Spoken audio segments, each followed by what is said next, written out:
Radio show. That's the biggest thing, is just empowerment. Just get off of the begging line. Just be proud and just get our pride and our dignity back, because as a child we're taught how to go and beg for a job.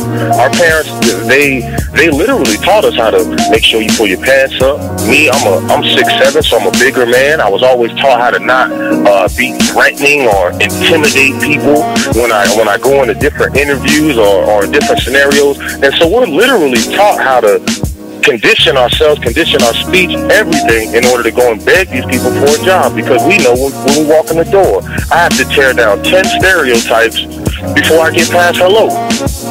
So we need to eliminate that. You know, and we need to eliminate that, and the way that we do that is employing ourselves and employing our brothers and sisters. And so that's our mission, is group economics, uplift ourselves, because I can't empower anyone until I empower myself, and change from just being willing, because it's in my heart and my passion to see my people succeed and see us do better and change the social order, because I know that we are not supposed to be on bottom. I understand who I was. I know I didn't fall out of the sky and land on a plantation. So when you have knowledge of self and you know who you are and what you come from, it's frustrating more than anything to see us in this position. Tune into the Artist Exchange every Friday 7 p.m. to 9 p.m. every Saturday 12 p.m. to 2 p.m. live on BeExposedRadio.com. Check out what you missed on Be Exposed Radio. It doesn't say alleged anywhere in here. This is the wrong song to play underneath this topic. They're saying 4 years ago, according to a $20 million lawsuit, the plaintiff, who was also not named, met Charlie Sheen in Las Vegas on April the 1st, 2011. The sleaze suit claimed that Sheen entered into a nefarious plot designed to lure plaintiffs into a luxurious hotel room to serve his prurient desires. Sensationally, it was alleged that Sheen... Say what? I said perverted. No, it's prurient. Let me see. Can I where's the point to the word? Right. Prurient. It's hard. It makes me want to gag. Like cock. Get it? Sensationally, it was alleged Sheen told the man he had no venereal diseases. At that point, they watched the porn and engaged in mutual oral compilation, mutual self-gratification, rubbing and massaging each other, play wrestling, licking, and... You are listening to BeExposedRadio.com.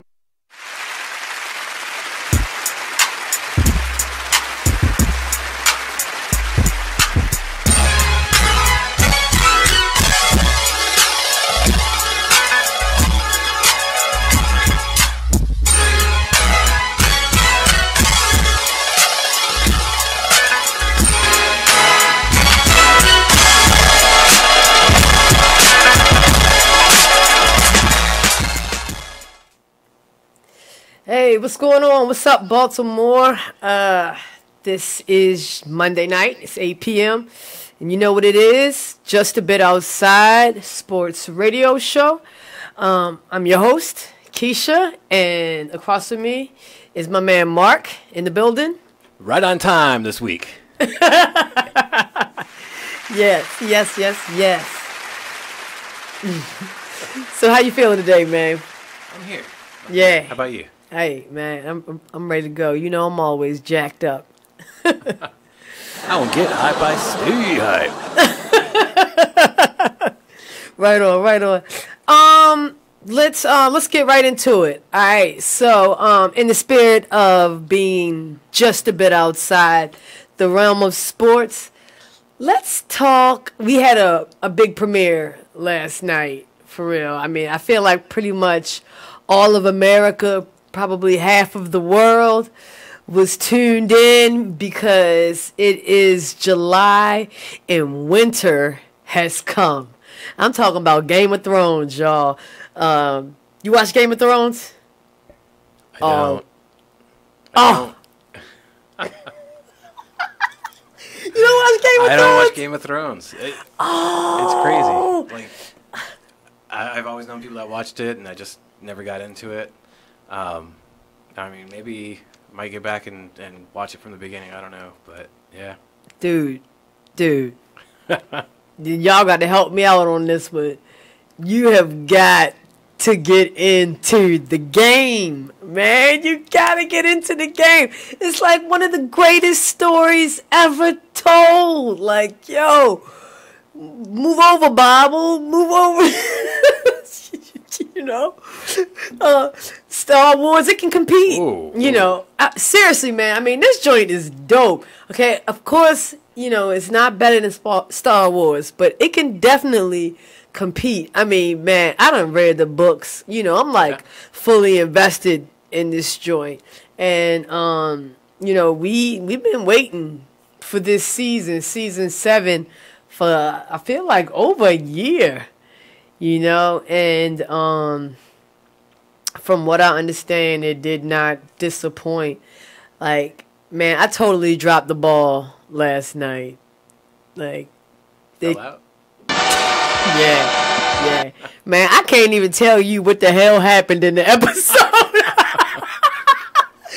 Man, the show came on at like 9 o'clock, man, and I went all out. I got some pizza, some French fries, you know. I had the whole little setup. Man, I ate the food at 8:30. 9 o'clock came on. I was pumped. I was ready. I was watching the little flashbacks and everything, and the show started up. 5 minutes in, you know, Arya Stark did this crazy, you know, killing thing, and I passed out. And dude, when I woke up, it was like, right, I straight passed out. And when I woke up, it was like the last minute of the show. And the Dragon Queen was saying some line like, you ready to get started. So, show comes back on at 10 o'clock. The replay.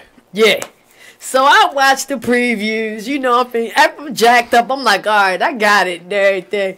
I'm 5 minutes in. Arya Stark does the little move and kills a whole lot of people. I pass out again. You know why it was? It was in pizza and French fries, all them carbs. Just Man, pass out. I wake back up at the very same spot. The girl was like, are you ready to get started? Or shall we begin? Or something like that. So I'm like, damn. Comes back on at 1 a.m. I'm all jacked up. I'm watching the flashbacks. I'm 5 minutes in. And Arya Stark kills the group of people. I pass out again. So what you're saying is Wake up at the same spot. I swear to God. The girl is like, shall we begin? And then the credits come on. 3 times in a row, man. I swear to God. Hand to the man. It was so funny. So, I'm going to try to watch it tonight when we get out of here. Like, thank God for on demand. Right. So I totally dropped the ball on that. And I was like, I stayed off.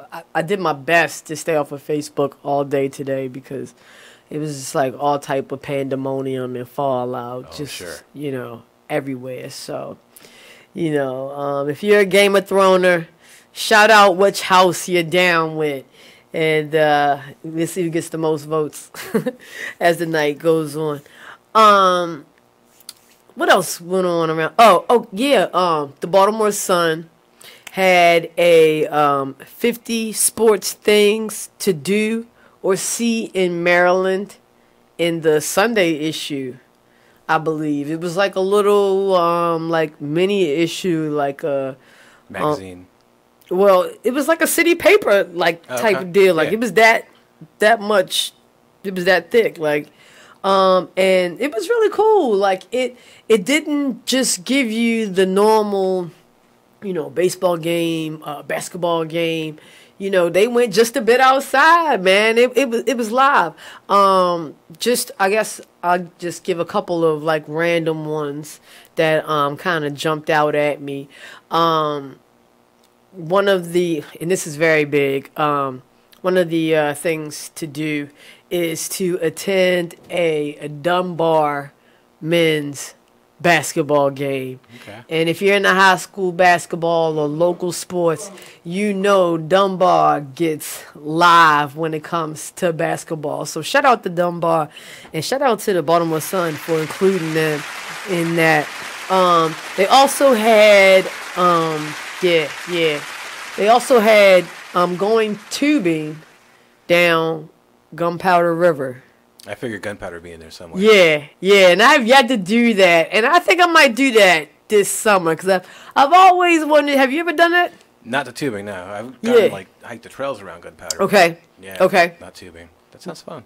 Yeah, man, and I heard you could get a little cooler, ice it up, rig that joint to float, and everybody just float and have their beers or they whatever's on, and just get it on Gunpowder River. That joint sound nice.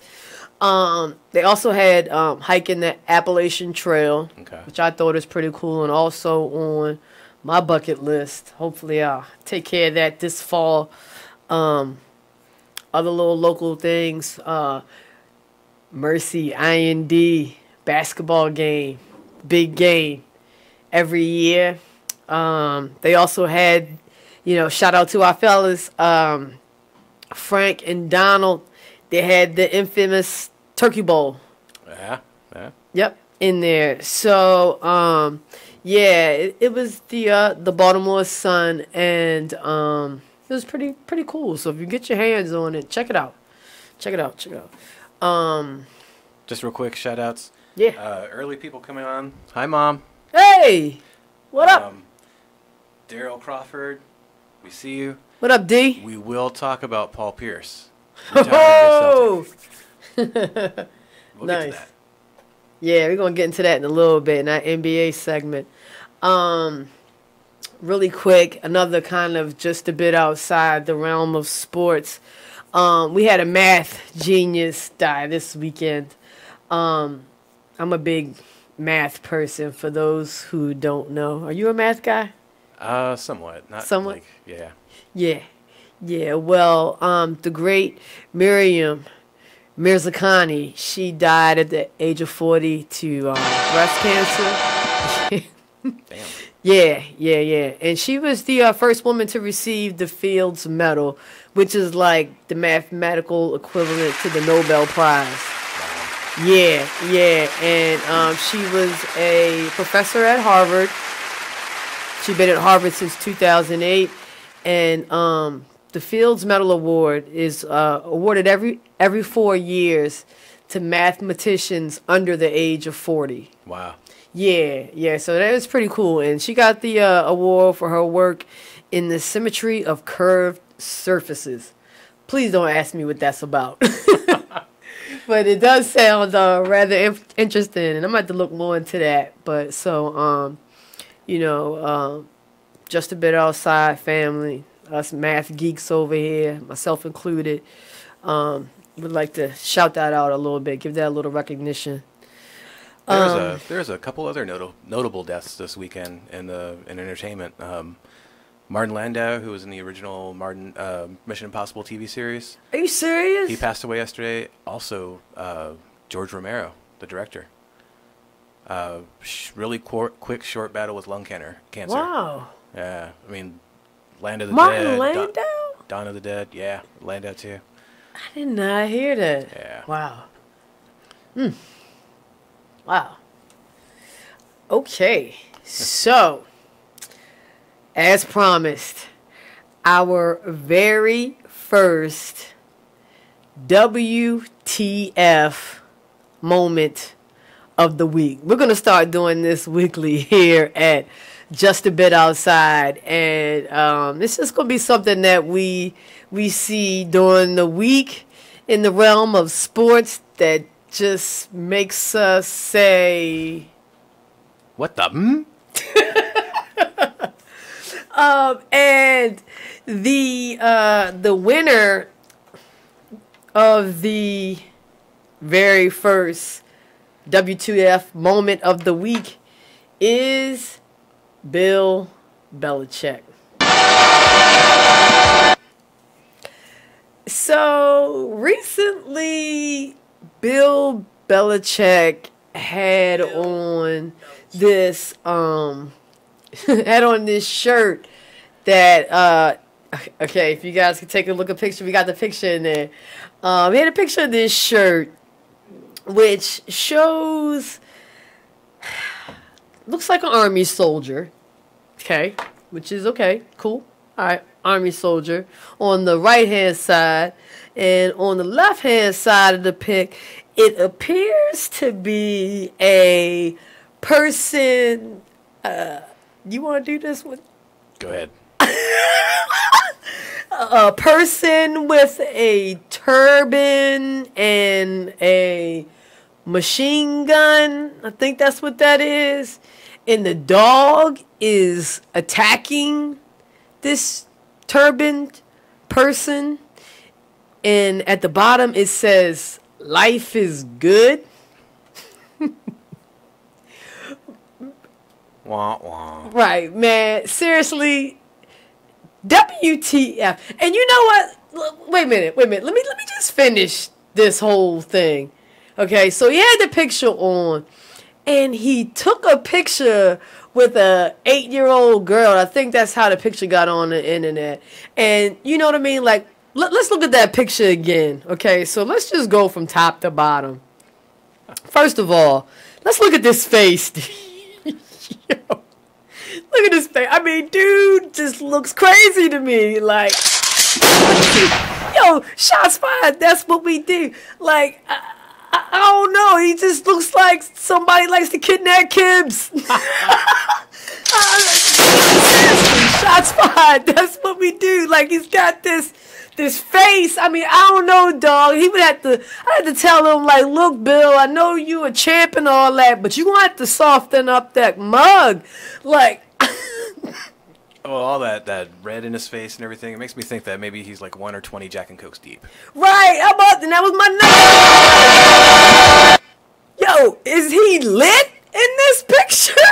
Like, yo, I'm questioning the mother and father. Like, clearly, this dude does not look like somebody that you would want your child to be around. I mean, I don't know. Yes, I mean, he's got the guns out, and then you got the crazy shirt. I mean... I could see it now. He walked up to him. I'm Bill Belichick. Want to take a picture? You know, it was probably some crazy, father fan. It was like, oh, honey, get in the picture. Everything will be all right. The poor child is probably terrified. And she's going to have issues because she's going to see this when she's 18. And she's going to be like, Mom, Dad, what the fuck?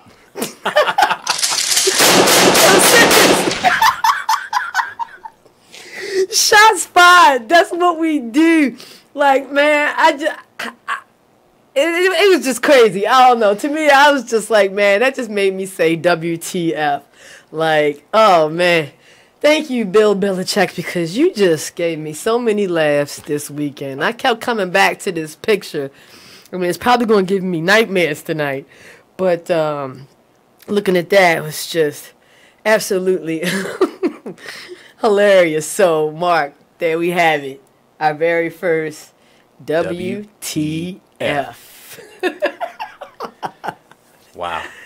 Yeah, man. Okay, so we totally went in to start things off. We're going to keep the vibe going. We're going to keep the energy going. When we come back, we're going to talk about Wimbledon and the 30 and over crew, man. It was crazy. It was a tale of two cities. Tale of two 30s. So y'all don't go anywhere. We'll be right back. It's Mark. It's Keisha. Just a bit outside.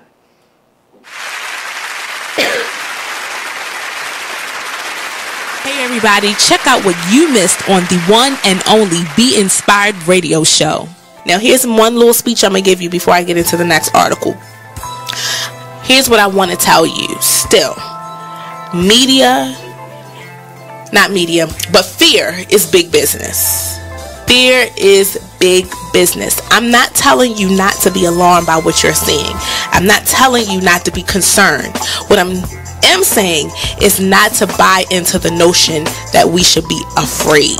You should be informed. You should be aware. You should start educating yourself about some things. I don't have the solutions. I don't have the answer. I wish I could say that if you did X, Y, and Z, you might not get shot by the police. I wish I could tell you that, but I can't. But what I can say is just start making yourself aware of what's going on, but don't be so consumed by what you're seeing that you become afraid, that you don't want to go out. Or you become numb. That's a good point, Nate. Nate said, or you become numb to it, like you just don't care. So we need you to just continue to be in touch with what's going on, but educate your family, talk to your sons, talk to your daughters, because it's not just limited to men. We know from Sandra Bland, she was a young woman who was killed. And we don't want to say, we don't know all the details of how it happened. No, the fact is that person's life still matters. They still have rights. They should not just be killed dead before they even get a trial. Okay, that's the point.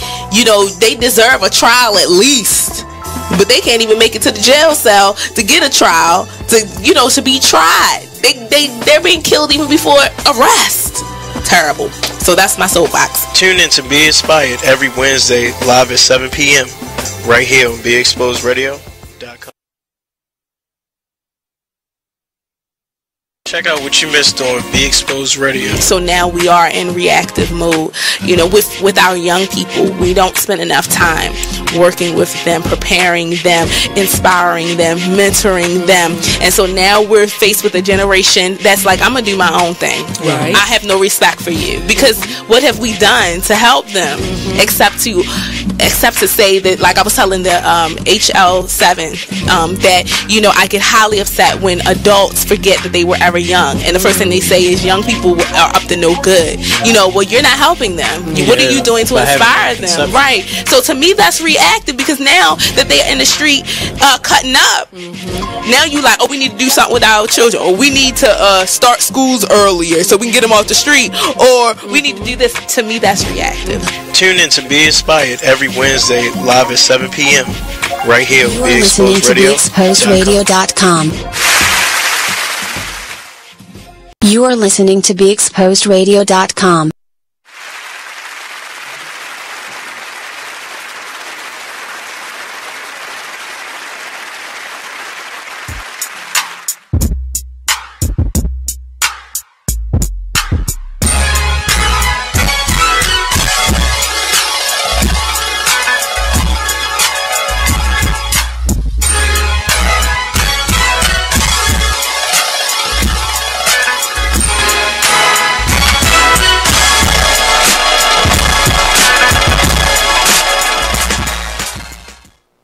Welcome back to Just a Bit Outside.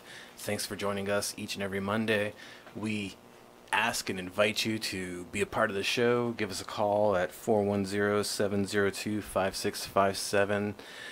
We will be talking NBA later. We'll be talking MMA and all kinds of, just everything. Shout outs. My big bro, Michael Foster. He's watching us. We see you.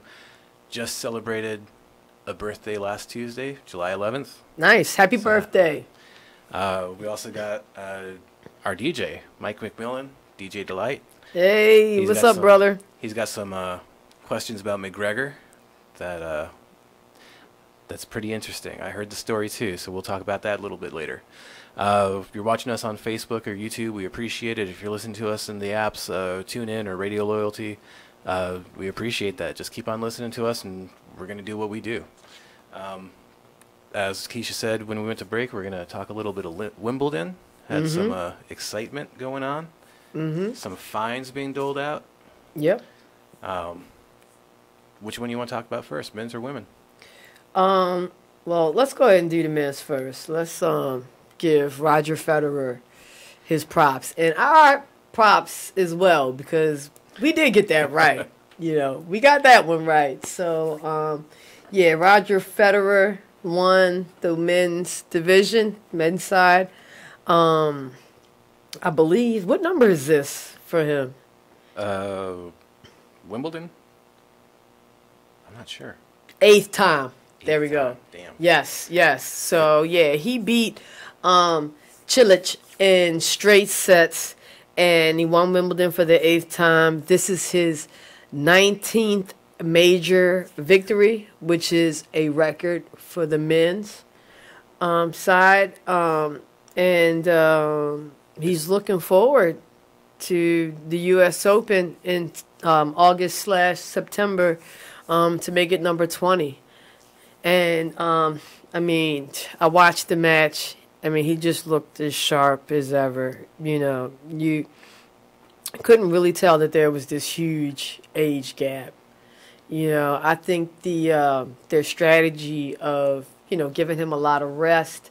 You know, I believe I said last week or the week before last, he had only played like 6 times over the past 12 months. So, you know, he was out there. He was looking sharp. He was looking good. And as a result, you know, he straight up took it on the men's side. Just to illustrate, too, how amazing this guy's record is, it's his 91st title in tennis. Obviously 19 for majors, but overall 91st title. His record, his career record, 1,099 wins, 247 losses. That's ridiculous. Wait, hold on. Say that. Do that again. What's the numbers again? 1,099 wins. 1,099. 247 losses. So that's like roughly 80%. Yeah. Maybe a little bit less than 80%. So that's phenomenal. I mean, that's, you know, can we say he's the GOAT? Probably. Yeah. Yeah. You know, definitely a strong argument. Yeah, I think about Arthur Ashe and Pete Sampras. Johnny Mac. Yeah, John McEnroe. You know, he just pisses me off sometimes. So, you know, I think I just be blocking him out of my memory. But yeah, props to him though. But you know, just I gotta.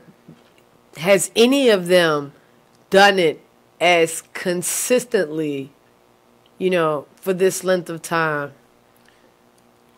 Probably I mean, not. you know, he's got the record, 19 majors. Even Jimmy Connors, even he, you know, kind of had a waxing and waning towards the middle and end of his career. So I mean, Federer's just, you know, a beast. GOAT.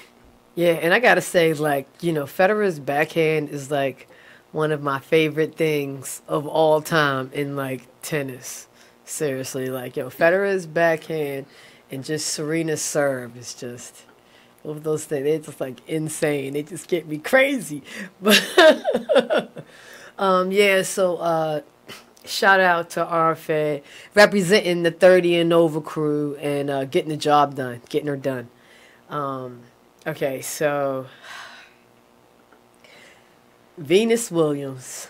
Did you watch any of this match? I watched some highlights, but I didn't get to watch the match. All right, I watched the match.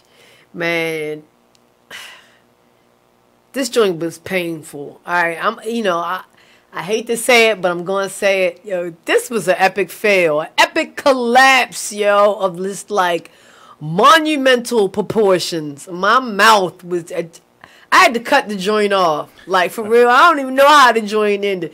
Did she really lose? I don't know. I didn't watch the end of it. She got blanked in the second set. I know! Christ almighty. Help me, Lord. Yeah, man. Like, all right, so the first set, she was looking serious. Like, man, I was ready to jump on the internet with my little itchy Twitter fingers and start going. And we got up to 5-5. And, no, I'm sorry. We got up to... Yeah. We got up to, like, 5-5. And she just... It was like a set... No, okay, all right. So it was... I believe it might have been 6-6. Because we were, like, on, like, a set point. Yeah. You know? And it was right in her hands, yo. It was right in Venus's hands. And, you know, she lost the set point. Okay, and it went back to deuce or some crazy shit like that. And for real, like, yo, shout out to Gabby Muguruza. You know, 'cause she played really well. And every time, like, Venus got the 2, set points. She got there twice, and Gabrina, she fought her back every time, and then she ended up taking the set.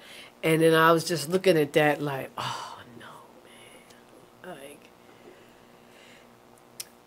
Venus needs to be in a kind of match where she gets it done quickly. Yeah. Long, drawn out matches aren't the thing. So now I'm already thinking like, man, this joint going to have to go 3 sets if she, she's going to win. And, I still have my hope. The second set opened up, and I don't even know what the hell happened out there. Like, everything was going wrong. I mean, double faults, unforced errors. It was just crazy. And like Mark said, what was the second set? 6-zip. Okay, yeah. So 6-0. Like, this was the first time Venus Williams ever lost a set 6-0 at Wimbledon. Wow. Ever.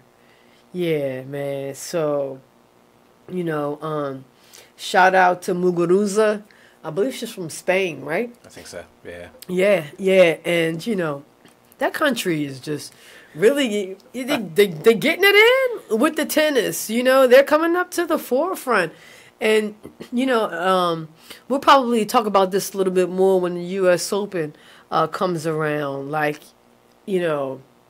without Venus and without Serena, the women are not representing. I mean, seriously, Madison Keys was just like a WTF, and even on the men's side, like, I don't know. Hopefully they'll be able to get it together and try to climb back into those rankings for real. Yeah. Now, correct me if I'm wrong. Muguruza, she was in Wimbledon's finals last year, right? Yeah. Yep. So, I mean, to say that Venus collapsed, it was a collapse, but it's not to take anything away from Muguruza. She played a hell of a game. Oh, yeah. I mean, you blanked her. Like, she was playing phenomenal tennis. And, definitely shout out to her because in the first set, her forehand was looking rather shaky, man. She had her share of unforced errors as well. But in the second half, she figured it out. And, Venus couldn't exploit that anymore. And, her game was just strong, man. Game was just strong. I ain't going to take nothing away from that woman. She played a phenomenal game of tennis. So, it was just crazy. So, as I was watching tennis this weekend, I always wonder about this. But, so I was watching tennis, and you see the towel boy and the towel girl, okay?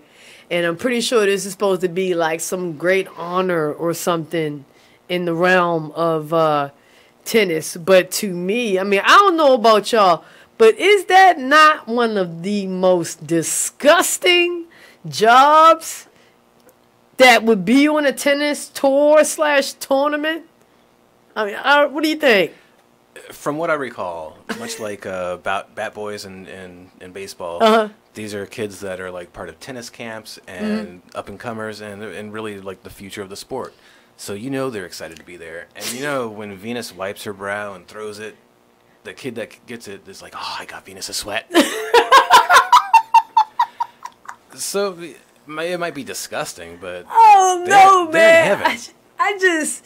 Give me some gloves. Why don't you give these kids gloves? The rubber surgical joints. Like, I don't know, man. I mean, yeah, you get the sweat on there, but, you get the snot. And sometimes it's like blood. Like, dog. I mean, I think there is some type of rule when, like, they say bodily fluids, but the hell are you saying bodily fluids when you got sweat? That's bodily fluids. That they don't have to touch the towel. But, I mean, I don't know. And then it's like other things. Have you seen Rafael Nadal play? Yes. Dude picks in his butt like every 5 minutes. You know what I'm saying? He picks in his butt. He asks for the towel. He gets it on the towel, and then you give it back to me, and I have to hold that joint. Hey, I mean, I don't know. I don't know about y'all, but I just felt like, I don't know. That was just like, I don't know. Give the kids gloves. Damn it. You know, I'm going to start a petition. GiveTheKidsGloves.org. And maybe I'll start a GoFundMe and I'll send some. Change.org position. Yeah, GiveTheKidsGloves.org/net.com. I'm not sure that's the way the internet works. Yeah, we'll figure it out. But, yeah, man, that was just one of the things that I was just thinking about while I was watching tennis this weekend. All right, let's roll around and jump into the Major League. Hey, would you happen to have the Orioles game up? Yeah. You do? Do you really? Last I saw, they were down 1-0. So Who are they let's just playing? hope the Rangers. Oh yeah, right. Fifth inning, 1-0. So that's an improvement over. Fifth inning. Yeah. 1-0. That is a definite improvement. And we're going to talk more about the Orioles a little bit later on in this segment. But as usual, we are going to do our weekly Major League Baseball Who's Hot and Who's Not. So, Mark, my man, what do you got for Who's Hot? I have a feeling that we picked the same person. Uh-oh. If in fact you picked a person, I mean, maybe it was a team, maybe it was a division, maybe it was a, My hot is yo boy, Cody Bellinger. Okay. The Los Angeles Dodgers rookie. This weekend he hit for the cycle. Yep. With only his second triple of the season. First one since like May 8th. I love him. He's the first Dodgers rookie to ever hit the cycle. Let that sink in because the Dodgers history is so incredible. Mm-hmm. Not only that, he's the fifth Dodger since the end of World War II to hit the cycle. With, I believe, Jackie Robinson. Jackie Robinson is was in one of them. there. Yeah, Yes. absolutely. Yes. My man is getting it done. I love the kid. It was only his 72nd game in the majors. But to just put the exclamation point on it, he actually went into the game in a slump. In the last 14 games, he hit 1 home run and had 3 RBIs. So to get in there and hit that cycle, Back on fire. Dude's blown it up. Right. That's my who's hot. Okay. All right. Yo, I like it. I wanted to pick it so bad, but I didn't want to be predictable. So I kind of went. Just a bit outside. Yeah, I did. And it's an okay who's hot. But what I picked was Aaron Judge's All-Star batting practice jersey. Look, it's the best All-Star jersey, the best-selling jersey in the last decade, yo. Really? Yes. Damn. Yes. So, yeah, I mean, Aaron Judge, he's hot right now. He was the winner of the Home Run Derby. He was. Yep. As we kept up with it live last week. Yeah, yep. And he had a mediocre kind of performance at the game itself. I don't even think he got any hits. I don't remember. Yeah, I think I saw something about him just being an over. Yeah. But despite that, he is clearly a fan favorite and highest selling jersey in the decade for the All-Star game. I mean, this kid just got on the scene, so I mean, how hot is that? Mark, who do you have for who's not? We probably got the same who's not. Well, quickly on Aaron Judge, did you see sure. that he got robbed of a 400-foot home run? Okay, I saw a headline, but I did not get to see the highlight. Who? Come on, fill me in. I can't remember who that was. Oh, man, we got to look that up. Yeah, it was going, just snatch. You felt I mean, not that you want to feel bad for any Yankee, because Was it over the weekend? So it was against Boston. yesterday. Yeah, so it had to be against Boston. Boston, yeah, Oh man, we would look that up offline. yeah. Yeah. Who's not? Philadelphia Phillies. No, I want to be like, for real. I wanted to. Right. In researching, I looked at ESPN's power rankings. Mm-hmm. The bottom 5 have not changed for I don't know how many weeks. The bottom 5 consists of, let's see, the White Sox at 25, the Reds, the A's, the Giants, the Padres, and the Phillies. These are like the 5, you can't even say floundering, just the worst teams in baseball possibly ever. It just makes it so easy to go for any of those 5. So I wanted to get away from them, because I know you picked the Padres one time. And I did. Yeah. And the Giants. So I was looking at things, and I looked at Miami. Okay. Miami hosted the All-Star game. They hosted Yes. a damn good All-Star game that went into extra innings. Yep. They have not had a winning season in 8 years. They come back from the All-Star break, and they drop 3 in a row to the Dodgers. Which, I mean, it's the Dodgers. You can't say anything bad about that. Yikes. But no winning season for 8 years. Their next 14 games are against a combination of the Phillies, the Reds, and the Rangers. And if their record can't improve with those 3 teams, then there's a big problem in M-Town.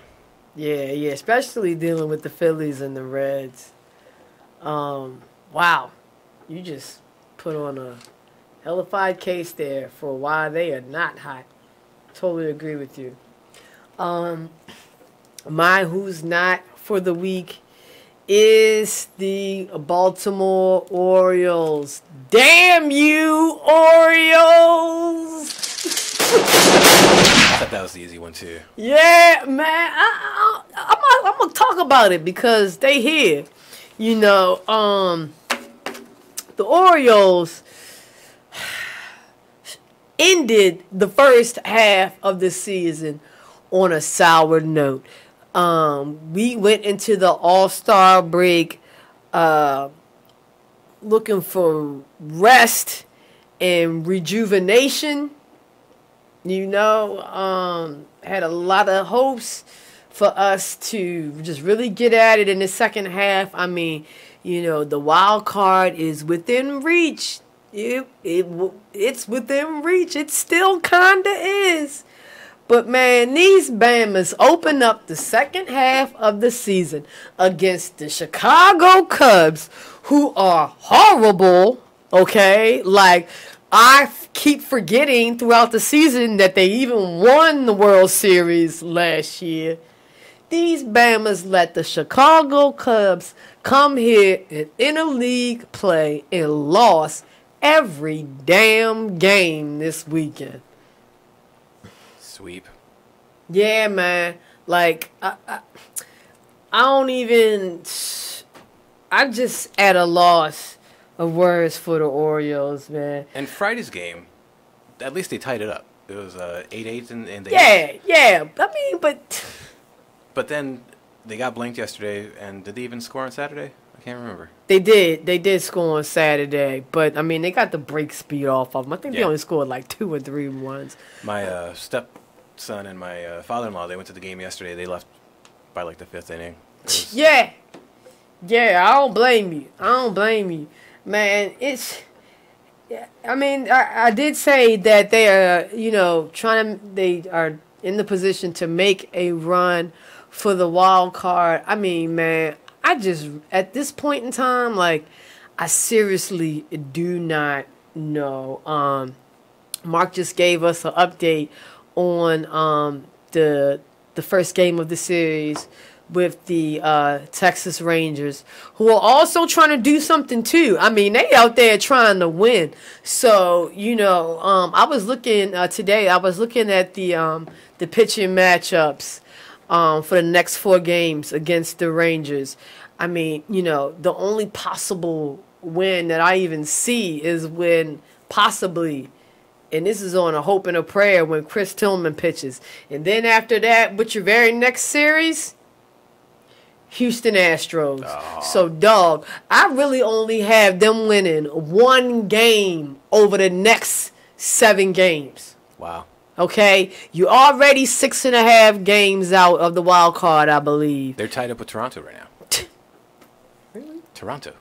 Oh, Canada. Here they come. I told you, man. I'm back. Run.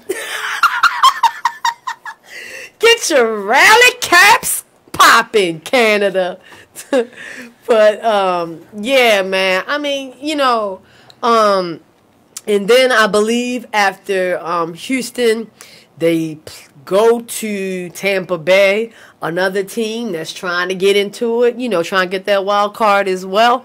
I mean, they have a tough stretch ahead, and they don't have the personnel. I mean, honestly, it's not there.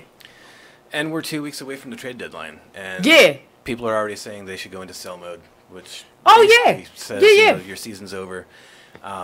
They say Manny Machado's the only safe one, so that means maybe anyone from Adam Jones, Jonathan Scope, yeah. Yeah, we're gonna talk a little bit more about that in a minute. So yeah, there you have it. Miami Marlins, booty Baltimore Orioles, who's hot for this week. Let's keep it rolling. Last week we did our midway picks for NL Cy Young. We're going to keep that going, and we're going to talk some AL Cy Young. And, I think we're going to have some different answers here because this joint is debatable. Mark, who do you have at the midway point? AL Cy Young. I wanted to go with Sale. It was kind of like the Kershaw. I mean, he seems like the front runner, the favorite. But I went just a bit outside. Not too far because I'm not going to pick like. Damn, I think we might have the same one, yo. I'm not going to go for the 18th ranked. I think it's your dude, Corey Kluber. Oh no, you got me. I got you. All right, come on, lay it on me. He has a 2.86 ERA, which he's third place in the AL for pitchers. Okay. What strikes me is that his runs allowed is lower than the leaders. 32. Vargas is allowed 31. That's a one run differential. He's played less games, which he's been out. Has he been out injured on DL? Kluber? Who, Kluber? No. I'm thinking about someone else. Yeah, Kluber, he has a less games, so as he gets more games under his belt, I'm thinking he's going to come up and maybe pass Chris Sale. Okay. So that's my pick right now. Okay, and you know what? That's a worthy pick. I didn't want to go with Chris Sale either. Even I love a wild man, and he is batshit crazy. So I love him. I actually, I'm just going to back up. At the beginning of the season, I was really heavy on my guy Dallas Keuchel of the Houston Astros, and unfortunately, he went on the DL, and he has been there since June 5th. Had this injury not happened, I would have said that Dallas Keuchel would be a lock for AL Cy Young. Like, it's a done deal. It's no debate. Dallas Keuchel, Clayton Kershaw. That's it. But, I mean, he's been gone for like 6 weeks now. Yep. And in his absence, the pot has started churning a little bit. We've talked about Sale a little bit. You just talked about Kluber with Cleveland Indians. I am going to go with Kansas City's Jason Vargas. Okay, and, I mean, the guy's got some good numbers.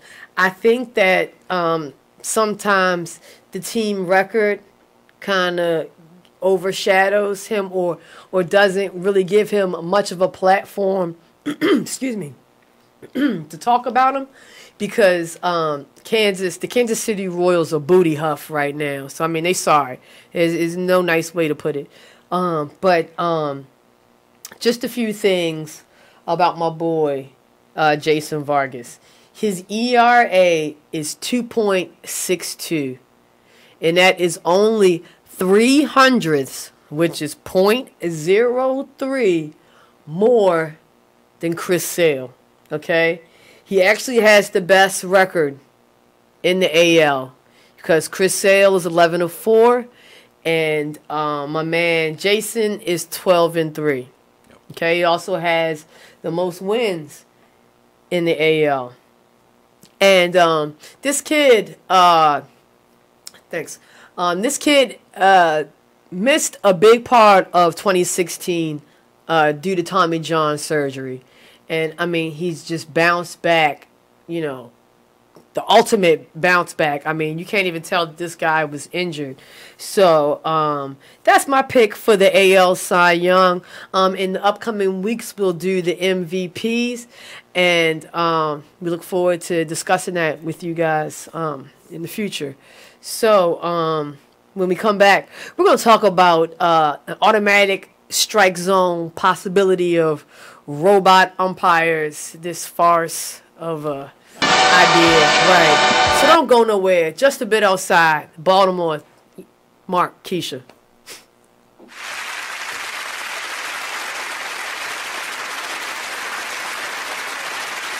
Hey everybody, check out what you missed on the one and only Be Inspired radio show. Now here's one little speech I'm going to give you before I get into the next article. Here's what I want to tell you. Still, but fear is big business. Fear is big business. I'm not telling you not to be alarmed by what you're seeing. I'm not telling you not to be concerned. What I'm saying is not to buy into the notion that we should be afraid. You should be informed. You should be aware. You should start educating yourself about some things. I don't have the solutions. I don't have the answer. I wish I could say that if you did X, Y, and Z, you might not get shot by the police. I wish I could tell you that, but I can't. But what I can say is just start making yourself aware of what's going on, but don't be so consumed by what you're seeing that you become afraid, that you don't want to go out. Or you become numb. That's a good point, Nate. Nate said, or you become numb to it, like you just don't care. So we need you to just continue to be in touch with what's going on, but educate your family, talk to your sons, talk to your daughters, because it's not just limited to men. We know from Sandra Bland, she was a young woman who was killed. And we don't want to say, we don't know all the details behind what happened. No. The fact is that person's life still matters. They still have rights. They should not just be killed dead before they even get a trial. Okay, that's the point. They deserve a trial at least, but they can't even make it to the jail cell to get a trial to be tried. They're being killed even before arrest. Terrible. So that's my soapbox. Tune in to Be Inspired every Wednesday live at 7 p.m. right here on Be Exposed Radio. This is your girl, the one and only Vic Cows. Check us out every Saturday from 5 to 7 only on BeExposedRadio.com. Oh, recently? Yeah. I was talking about overall. No, two. That was Uber. That wasn't Uber. Yeah. That wasn't. Yeah, that was Uber. That situation with Uber, I think they told us about. But this guy, my whole thing is pay attention. I don't know if this dude was trying to get home or something, but he was speeding. Now I'm with the flow, like do your thing. But when you taking me out of my way and you speeding, little suspect, trying to get my butt. Like the Clemson guy from the Ohio State game. Trying to what? Yes. Yeah. Now, he picked me up from my job, right? And I'm telling him where to go. You are listening to BeExposedRadio.com.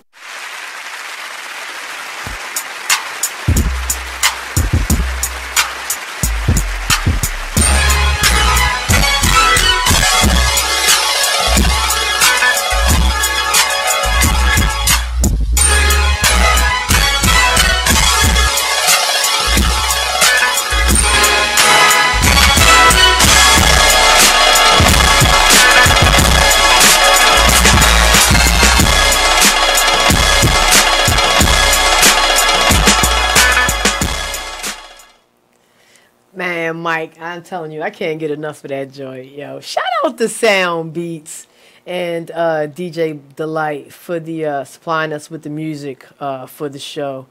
And of course, these fellas are available for birthday parties, bar mitzvahs, funerals, first holy communions. Just because. Yeah. Family barbecue. Bar mitzvahs, whatever. Yeah, so if you need any type of DJ, or if you're an artist looking for beats, you can get in contact with myself or Mark, and we will definitely put you in touch with these brothers. They are very talented. So shout out to them. Okay, so when we left off, I kind of introduced the idea of this whole theory of having robot umpires or some type of automatic strike zone being brought to the major league.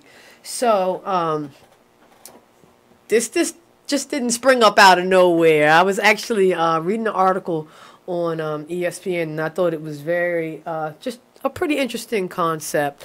The commissioner, Rob Manfred, was on.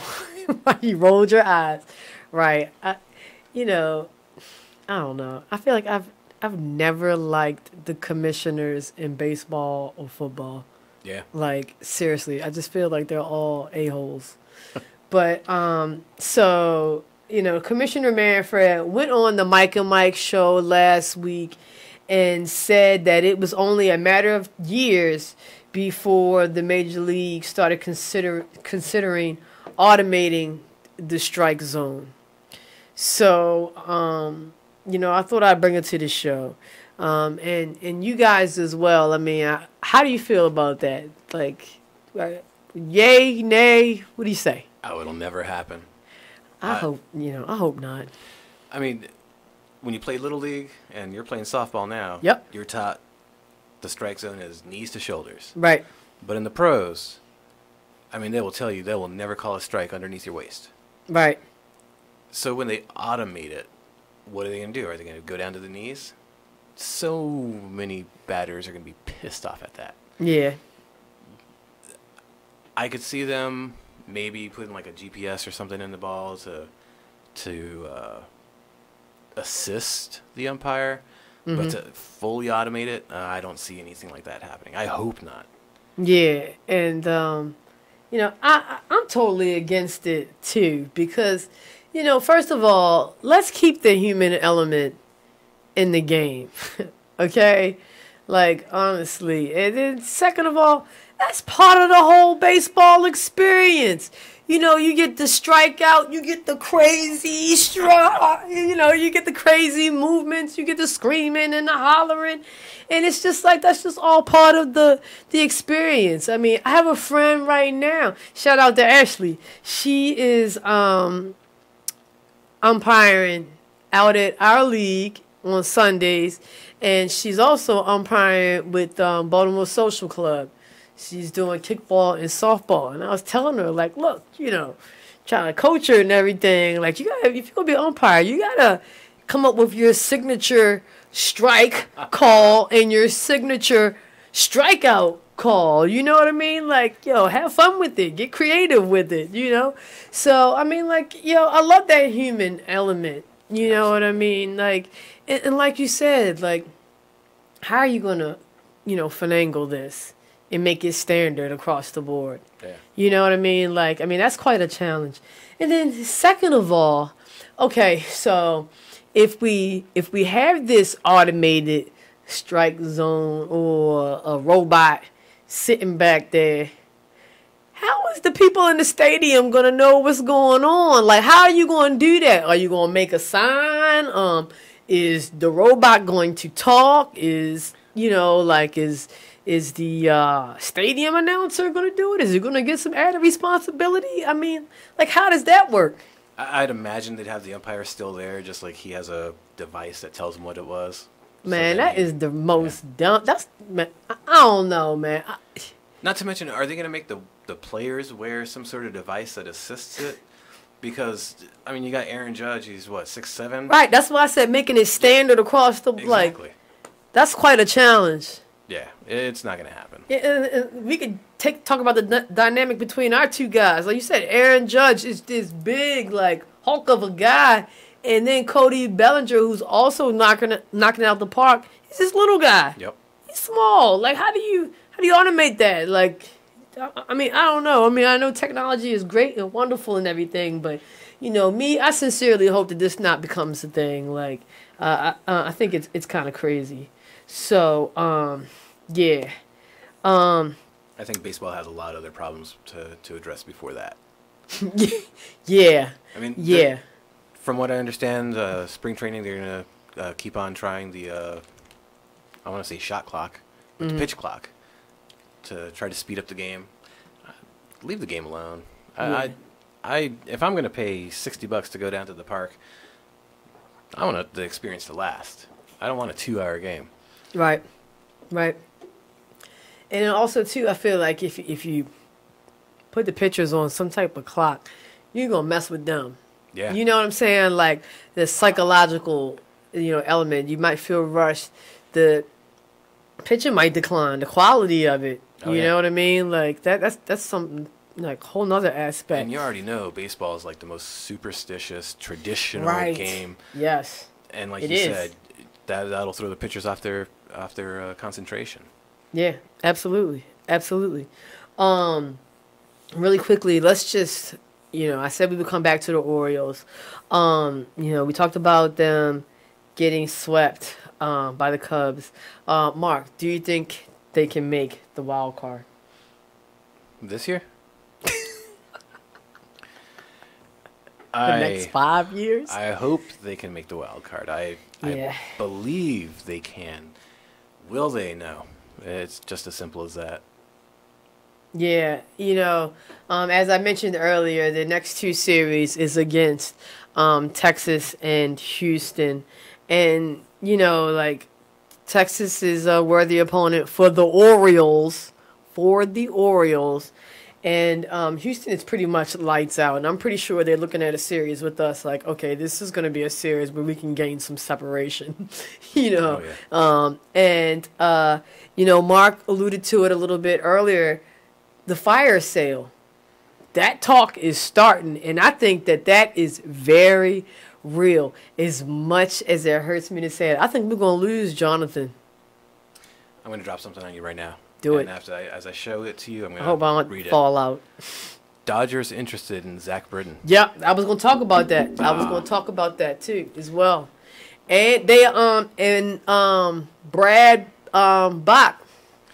I think as dismal as our pitching has been, especially in the starting aspect, Britton is like the one pitcher we cannot lose. If them Bamas let Zach Britton go, first of all, Dodgers, you greedy mofos. Okay? No. And this is why I'm going to tell you that they some greedy mofos. You already have a Zach Britton in the guy, Kenley Jansen, that I was telling you about. The dude that was like 50 strikeouts in without walking a single person. You have Magic Johnson. God damn it. Leave us alone. All of y'all on the West Coast, please. Seriously. Leave us alone. You already got a beast team. Don't go Golden State Warriors on us, dog. Don't do that, dog. And seriously, Orioles office, front office, whatever. I swear to God, if you let Zach Britton go, I don't know what I'm going to do. I'm going to have to denounce y'all or something. Yeah, so I think we're both in agreement that they are not going to make the wild card. Yeah. Yeah, you guys, I'm serious about that. Like, so who would you be okay in a fire sale for the Orioles to let go? Oh, jeez. I'd be all right with J.J. Hardy. Oh. Yeah. No. I would be. I'd be all right with J.J. Hardy. I'd be all right with Chris Davis. Not only is J.J. Hardy one of my favorite Orioles, he's also a hometown boy for me because he's from Tucson, Arizona, too. Mm-hmm. He went to a high school called Sabino, which a friend of mine always had a little rivalry because it's kind of like the rich school. Yeah. So I always teased her about it. But, I mean, for me, that's a source of pride. Hey, this dude from my hometown is here playing for the Orioles. But like you said, Chris Davis. Yeah, totally. I would totally be okay with him. Yeah. Who do you have any other picks? I had one. Damn. And then I started talking about J.J. Hardy because he threw me off. Who else would I? God, if you can find some dummy out there, some jackass that is just like, I don't know, crazy, get rid of Ubaldi. Yeah, but I don't know anybody in that right mind that would take that sorry sack of Oriole bird shit. But like I said, he's such a streaky pitcher when he goes on his hot streak. No, he done struck out. Okay, he's the best pitcher ever when he goes on his hot streaks. And that's what you don't want to see. Like Jake Arrieta. He goes to another team. He turns it on. I was always a fan of Arrieta. I did not want to see him go. I was too. I was upset with them letting them go, you know. And Pedro Strop, I was okay with letting him go. But they both went to Chicago and were very successful. So, you know, I mean, I don't know. I just don't see happy days in the Oriole fans' future, man, for the rest of this season. It's gonna be a tough one to watch. We're gonna be buckling up before a whole nother reason. Yeah, let's shift gears and get into the WNBA. They're coming up on their kind of midway point in the season. They got the All-Star game coming up this Saturday. Yeah. And that joint is in, let me look at my notes, Seattle, Washington. Have you ever been to Seattle? I have not. Okay. Yeah. I was there for like 2 weeks working one time, and it was an interesting city. You all right? Sorry. It was an interesting city. You know, the first 2 days I was there, it was sunny, it was cool, it was like, oh man, like a new place. And then like the remaining 10 days, it was just like rainy and gray, and it was like, I was gonna say, you were there on like that one day a year that was sunny. Yeah. I don't know. They fooled me, dog, because they gave me 2 days in a row. I remember even calling home like, you know, I don't understand this whole weather suicide rate thing. You know what I mean? Like everybody's like, oh man, you know, like the weather really affects people out there and this, that, and the third. But you know, by the time the end of my trip, I was so ready to get the hell up out of there, and you know, it was like, you know, I remember. The whole entire team, okay?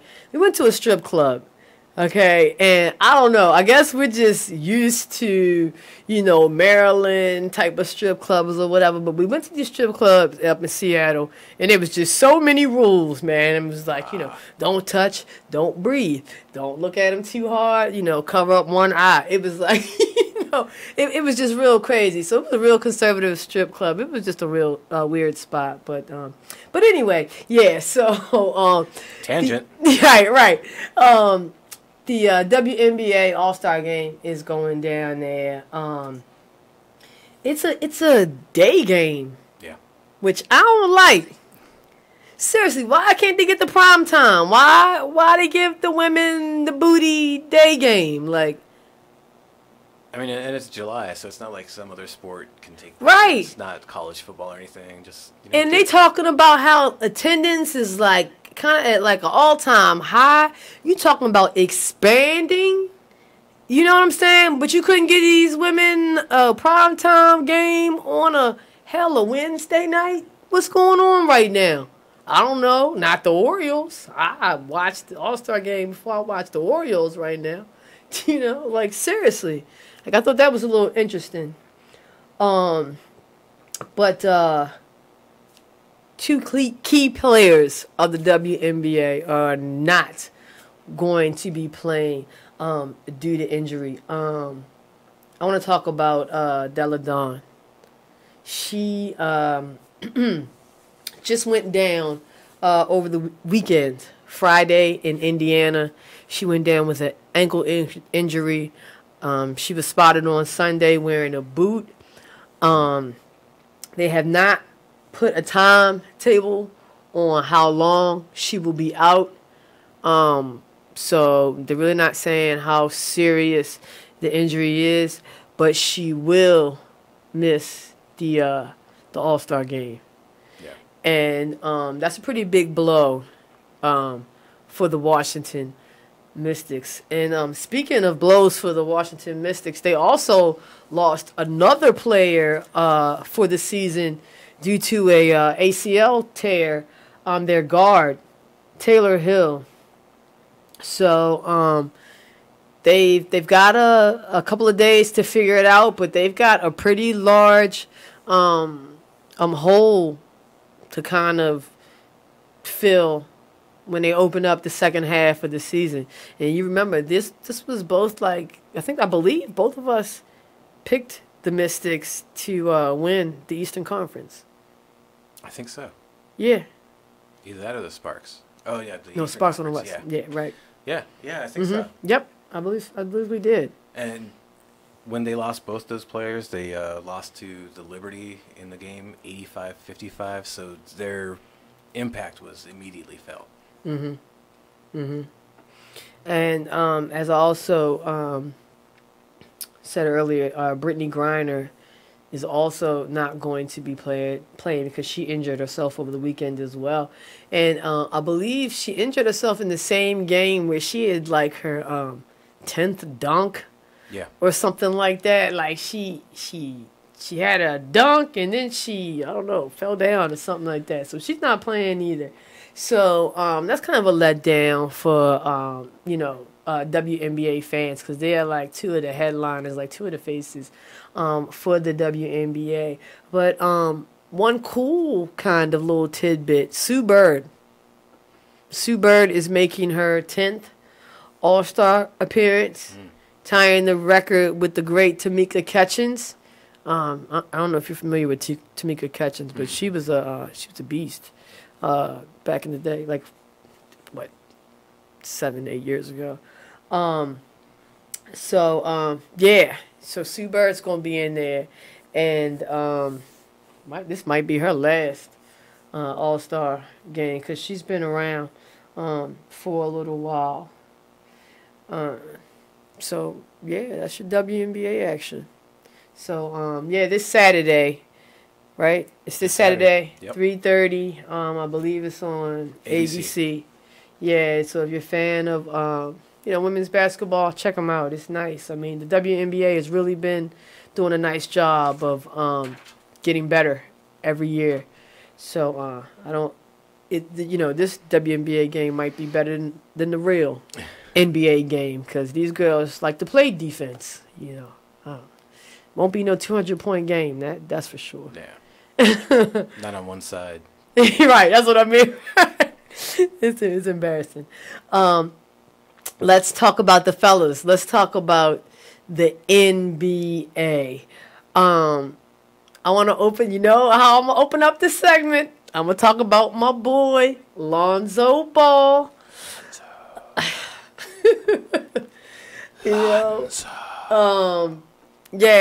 Lil Ball, my man, Lil Ball. Low Ball.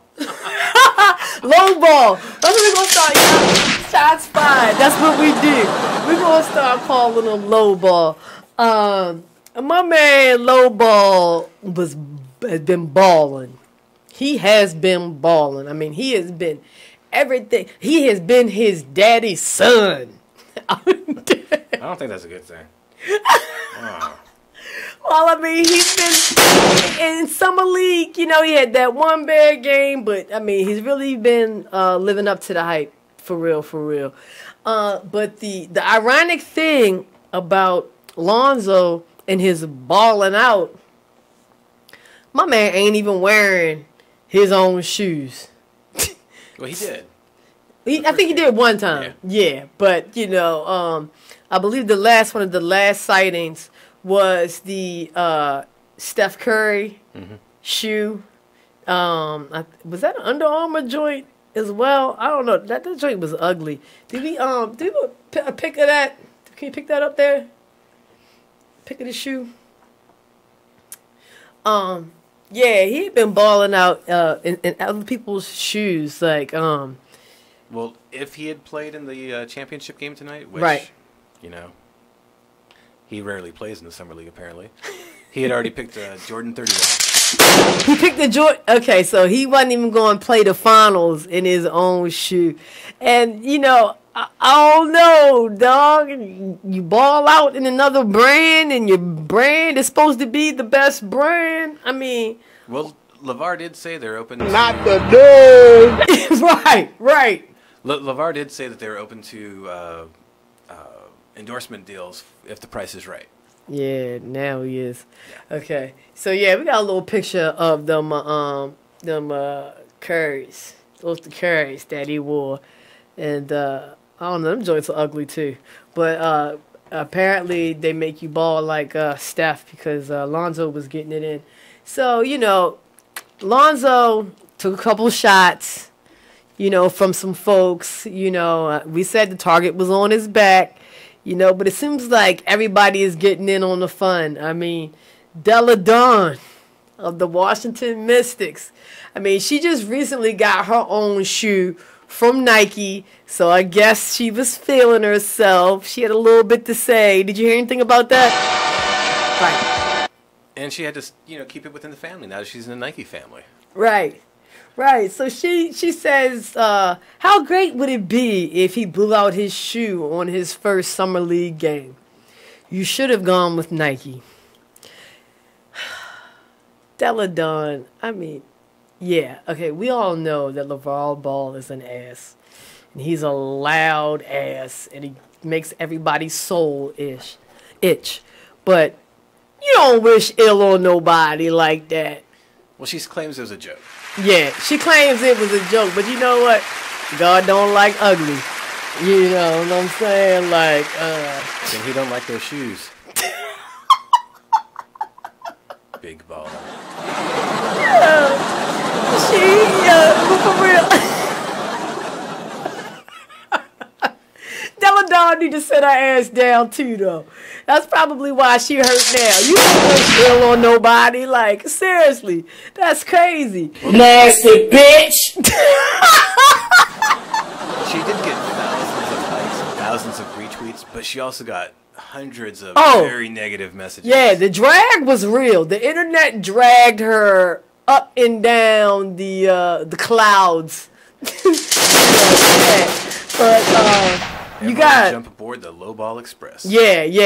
We're gonna talk more NBA action when we come back. We're gonna get into free agents and people who are available, and we're gonna talk a little bit about this possibility of Melo going to Houston. Will they get it done? What's gonna happen when it gets done? If it gets done? Y'all don't go anywhere. Just a bit outside.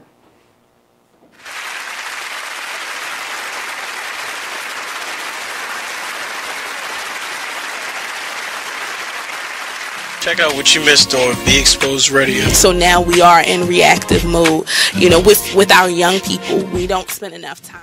Hey, what's up, good people? It's the man you all know and love, E. Digger. Make sure you check us out every Saturday from 5 to 7 p.m. Eastern Standard Time, only on BeExposedRadio.com. Couple minutes left in the segment. Sure. Change is good. Yes. Knowing when to make that change in your life. And I think it's important that you know a strategy.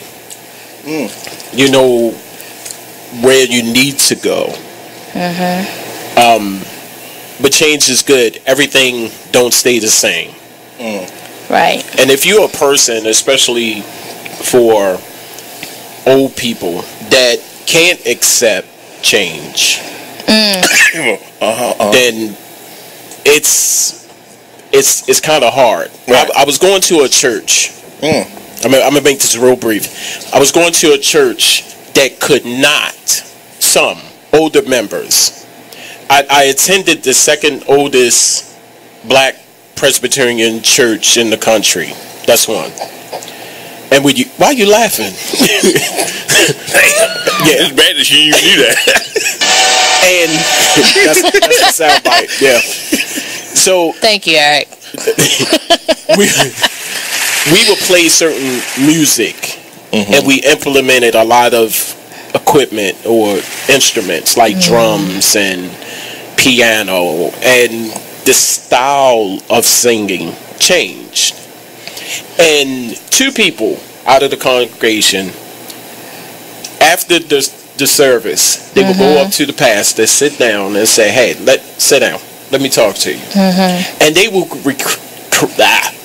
critique each song in the service every week, and it was change. It was evolution. You are listening to BeExposedRadio.com.